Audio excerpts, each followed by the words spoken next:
হাঁটতে হাঁটতে বসে পড়লাম, এত সুন্দর আবহাওয়া, মিষ্টি মিষ্টি রোদ আর অল্প অল্প বাতাস। মনে হচ্ছে এখানে সারাদিন বসে থাকি। অনেক সুন্দর আবহাওয়াটা। এটা আমার শ্বশুর বাড়িতে, আমাদের নানা বাড়ি। বাড়ির সামনে দিয়ে রাস্তা গেছে, রাস্তার পাশেই এত সুন্দর যে জাম গাছ আছে, তাল গাছ আছে, আম গাছ আছে, হ্যাঁ। আর দুই পাশে ধান ক্ষেত দেখতে পাচ্ছেন। অনেক সুন্দর একটা পরিবেশ। প্রকৃতির এই মোহ সবসময় আমাকে টানে, বিশেষ করে গ্রামে। গ্রামে আসলে এরকম প্রকৃতির সৌন্দর্য রূপ অনুভব করা যায়।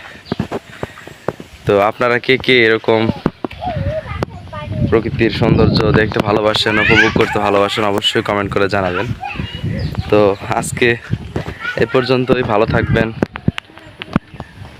সুস্থ থাকবেন। ধন্যবাদ। আসসালামু আলাইকুম ওয়া রাহমাতুল্লাহ।